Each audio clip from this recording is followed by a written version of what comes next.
Proverbs chapter 21. The king's heart is in the hand of the Lord. He directs it like a watercourse wherever he pleases. All a man's ways seem right to him, but the Lord weighs the heart. To do what is right and just is more acceptable to the Lord than sacrifice.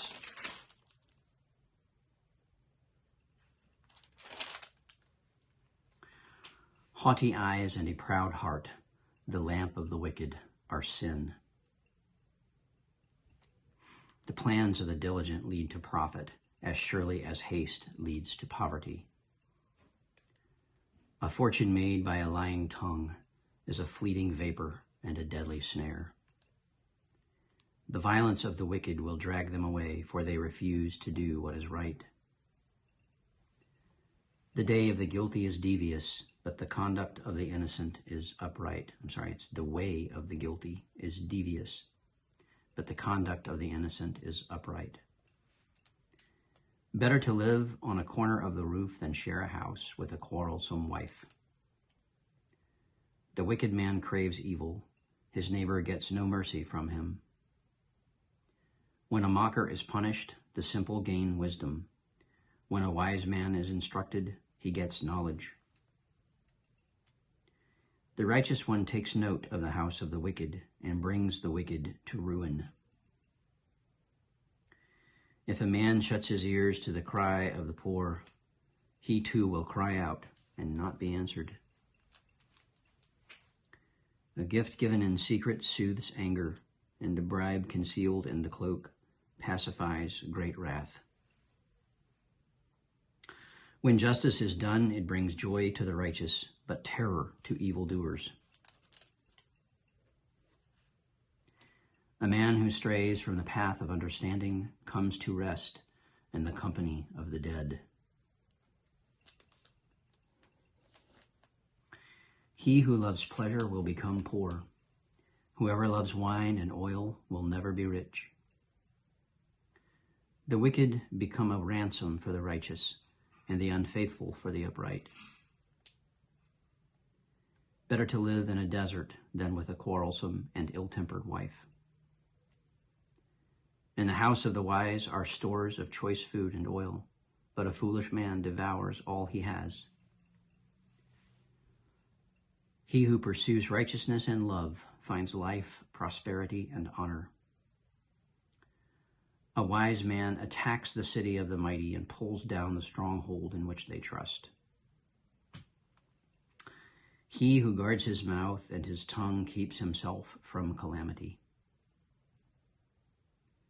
The proud and arrogant man, mocker is his name. He behaves with overweening pride. The sluggard's craving will be the death of him, because his hands refuse to work. All day long he craves for more, but the righteous give without sparing. The sacrifice of the wicked is detestable. How much more so when brought with evil intent? A false witness will perish, and whoever listens to him will be destroyed forever. A wicked man puts up a bold front, but an upright man gives thought to his ways. There is no wisdom, no insight, no plan that can succeed against the Lord. The horse is made ready for the day of battle, but victory rests with the Lord. Today is January 21st, 2023. Thanks for joining me. So my commentary this morning, the single verse of Proverbs that really jumped out at me today was verse 12. The righteous one takes note of the house of the wicked and brings the wicked to ruin. There's a note here that I have in my scripture. It's about this term, the righteous one. It could also be interpreted the righteous man. It's capitalized in my text, which seems to indicate that the translators here think that the person writing the Proverbs is attributing the righteous one takes note of the house of the wicked to attributing that to God by capitalizing it, right? So God takes note of the house of the wicked and brings the wicked to ruin. Certainly there are scriptures that back up that God brings the wicked to ruin within the context, at least from my perspective, of the wicked participate in having been brought to ruin. They've chosen paths that have bring them to ruinous places. And God help each one of us who have done anything wicked, that we can avoid the ruin by knowing him. But what really stuck out to me about this verse was, if you interpret this to be each one of us, or each righteous person, is supposed to take note of the house of the wicked, identify it, pay attention to it, deliberately notice it. It seems to be a condition of being righteous that you're going to find out who's wicked and you're going to do what you can to bring them down.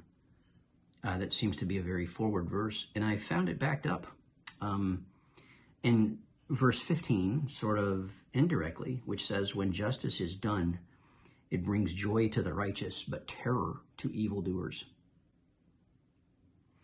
So justice is not something that, but it's not something that people who do evil want. People who do evil do not want justice. They want to avoid it. They want to pretend it doesn't exist.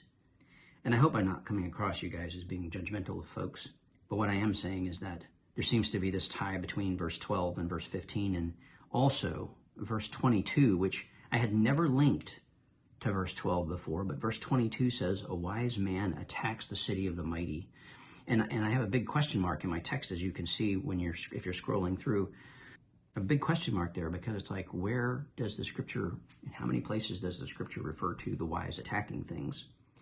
And I think I finally have context for this, which is verse 15. The righteous one takes note of the house of the wicked and brings the wicked to ruin. Kind of goes along with verse 22. A wise man attacks the city of the mighty, and we sort of can say, okay, maybe in this sense, it's the city of the, and this is one interpretation, that it's the city of the mighty who are also wicked. A wise man attacks the city of the strong, wicked person and pulls down the stronghold in which they trust. So we have these three verses that all kind of make a triple powerhouse punch, talking about the proactive approach that the righteous are to take. There is a season for the righteous to be on the offensive, to attack the stronghold of the mighty, to take note of the house of the wicked and bring them down, bring them to ruin, to bring justice, and that justice will bring terror to the evildoers. But notice in verse 15 what that also does. It brings joy to the righteous, especially maybe the righteous and the weak, the ones that can't stand up for themselves.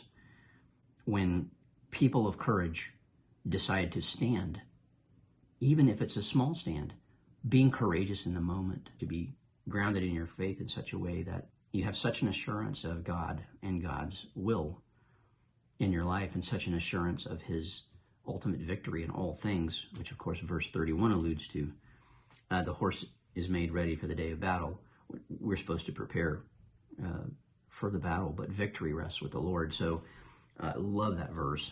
So when you step out there and you take that and you are in that moment and you display courage, that really bothers the evildoer, but it really encourages the weaker person that observes it, that witnesses your act of courage.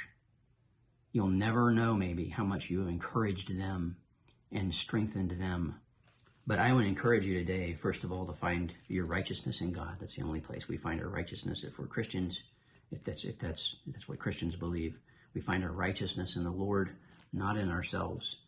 And if you find that your righteousness there, that's a trustworthy righteousness, and you can be proactive in the season of being proactive, and in the season of being forward and even aggressive, because you can't attack a city without some form of aggression. In the season of righteous aggression and attacking and bringing down the cities and fortresses and strongholds of the wicked, you will encourage those around you and terrorize not just the people you're attacking, if you're attacking them from a position of righteousness, but also those others who may be observing. And so that takes me to another verse. In verse 11, it says, when a mocker is punished, the simple gain wisdom. when a wise man is instructed, he gets knowledge. So just by being righteous and by going on the offense against the wicked, again, based in righteousness, and in the season for doing so, I have to pause here because I'm not telling you to go out and be violent, and I want to make that clear. But when the wicked are brought to justice, it says here the simple gain wisdom. In other words, people that really don't know, that need to be instructed in something, they just gain something from that. They gained in wisdom. They're seeing, that behavior that leads to someone getting in trouble and being brought down. Maybe I don't want to participate in that behavior. And so if you're the person who is standing in courage and shutting down the wicked, then you're also educating those who need educating, honestly, who need to know, is this a right or wrong thing? And so, guys, I want to say one last thing.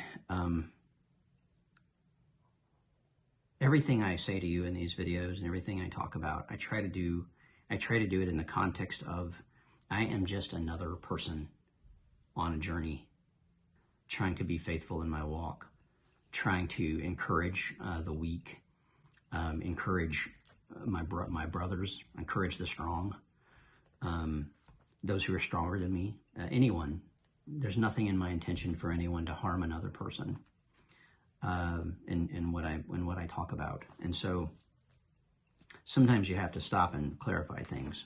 I want a few things to infuse everything I say, and one of those is love, the love of God, the Creator, for us. And the other is that where you find your answers.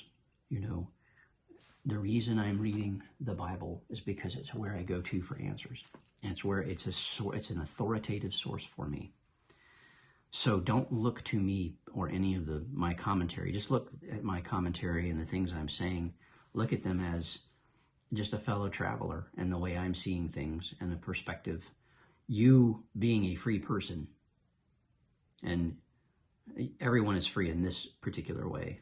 You being a free person, you can choose, what parts of my commentary or perspectives you want to keep and which parts you want to throw away, and it will not offend me in the least if you disagree with me or anything. I welcome that. I welcome disagreement. I welcome questions. If you want to put questions in the comments, I'll do everything within the scope of my power and ability to try to answer them. If you have challenges for me, if you say you need to stop, what you're saying is wrong, let's engage. I'm open to that. So hopefully that adds, those few things I just said, add some context to all of this reading and all of my comments. Godspeed and God's blessings and God's love be to you. Thank you.